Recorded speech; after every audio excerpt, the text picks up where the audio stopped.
NYPD officer Gilberto Valle is living a secret life. Cop by day, aspiring cannibal by night. Until his deviant desires are discovered by his wife. And then this horrifying revelation. She's one of his targets. How did she find out you were involved in all this? She installed spyware on my computer. Why did she feel the need to install spyware? She thought I was having an affair. An affair would have been a relief compared to the terrifying things Gils' wife ultimately uncovered.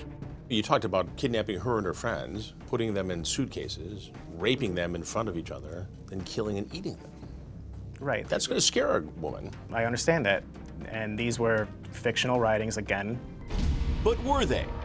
Turns out Gil had these demonic plans for his wife after their very first date. In his memoir, Raw Deal, Gil writes when he got home, he pleasured himself sexually while, quote, imagining her being chloroformed and kidnapped, stripped naked, and laid out on a platter with an apple in her mouth. There were some sick things going through this guy's head.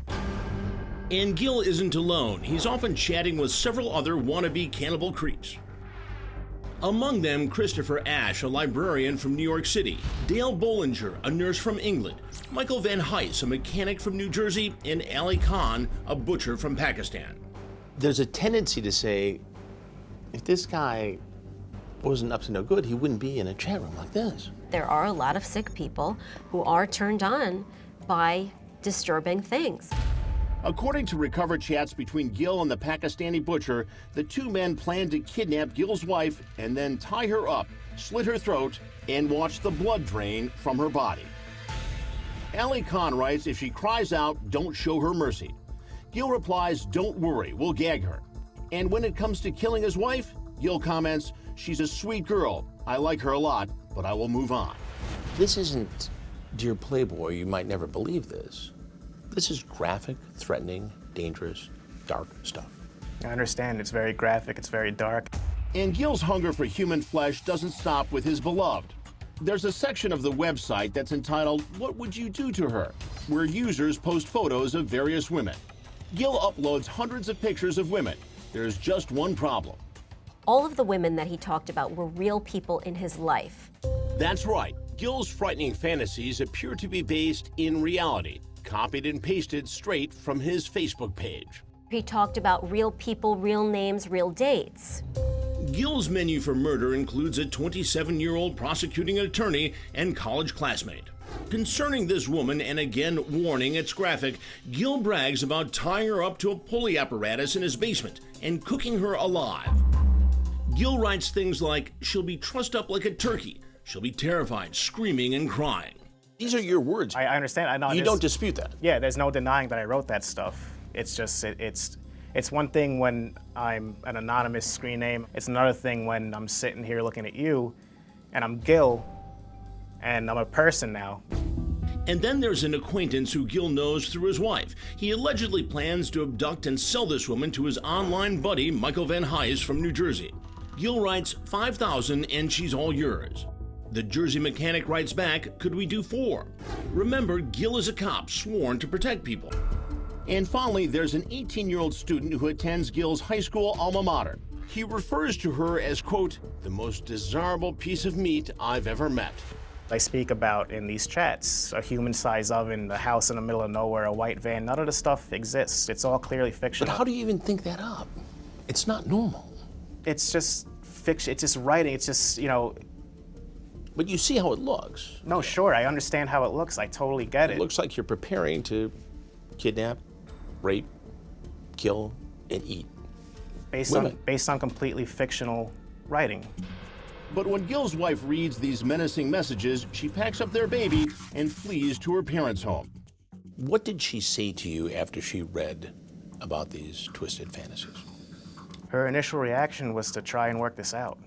She sent me a text message after she left. She said, let's try and, I'm not giving up, let's try and find a couples therapist.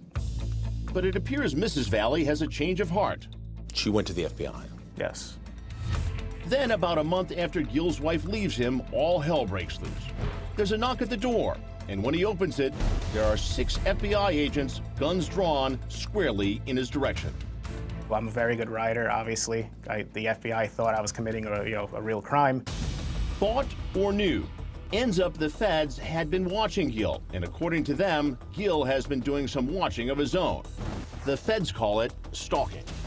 He was surveilling these women. So he had accessed an NYPD database, and he had started looking up personal information. He accessed, as a police officer, a law enforcement database. That's right. And was essentially using it illegally Yes. to get information on potential targets. Yes, and That's a big deal. It is a big deal. Officer Valle is charged with conspiracy to commit kidnapping and illegally accessing a federal law enforcement database. If convicted on the 2 felonies, the NYPD cop faces life in prison. It's a sensational story. Oh, Cannibal Cop. There was a huge headline here. Sure, and I was kind of shielded from that because I was in prison. I never really got the extent of how big it was on the outside. But inside the courtroom, the shocking and gruesome details of Gil's cannibalistic chats are dissected line by line. It was brutal. It was a nightmare. It was very tough. Then a big moment when Gil's wife takes the stand. She tearfully testifies to discovering thousands of emails and photos of herself and friends on her husband's computer. He's talking about doing terrible things to people, hurting people, raping people, wanting to eat people.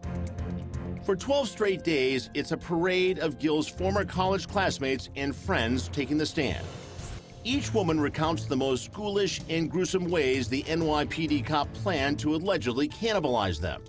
Then the prosecution puts their star witness on the stand. The prosecution played upon the fears of the jurors. It's during this testimony that the 6-man, 6-woman jury appears to really squirm in their seats as they hear from a woman named Kimberly. She's a former college classmate of Gil's and a frequent topic of conversation between the NYPD cop and his English pal Dale Bollinger, who goes by the screen name Meat Market Man. Gil writes to Meat Market Man, "I just can't wait to get Kimberly cooking." They went into the chats, and they had FBI agents categorize the chats into fantasy and reality. The chats related to Kimberly are categorized as reality. And they said that one of the components that distinguished the reality chats was where there was specificity and where he talked about real people, real names, real dates. Unlike the other fantasy chats, prosecutors claim Gil appears to be taking real steps to kidnap and kill his former college friend. FBI agents point to a recovered document from his computer entitled "Abducting and Cooking Kimberly," a blueprint. That was a key point of the government's case. In the blueprint, Gil lists materials needed: car, chloroform, rope, gag, something to put in the trunk to collect any DNA, separate bag to gather her clothes, gloves, and cheap sneakers. And then Gil does something that he hasn't done with the other potential victims. He ended up meeting that woman on that date, though he had lunch with her and brought his wife and his child. That's right. Kimberly is no longer an online fantasy. According to prosecutors, she's now potential prey sitting inches from her alleged hunter. But the defense claims it's not enough to prove conspiracy. All they had were chats, but those chats were in the context of fetish chat rooms where you had thousands of other people talking about very similar things. So how do you tell the difference between what's fantasy and what's reality? Gil's defense team says their client never purchased materials to commit these crimes or communicated with any of the alleged co-conspirators outside of the fantasy website. There's no way that you can prosecute people in this country based on their thoughts alone without having actions to back it up. If they follow the law, they should return not guilty verdict. Then, after nearly 2 weeks of testimony, the jury reaches a decision: guilty. I'm in shock. Gil Valle's mother is not alone. The NYPD cops' defense team is stunned by the verdict. It's a devastating verdict for us. We truly believe in our client's innocence, and it was devastating to hear guilty. But is he? Coming up, What crime did I commit? and is the so-called Cannibal Cop going to spend the rest of his life behind bars? Ultimately, I knew it wasn't the end, and it wasn't.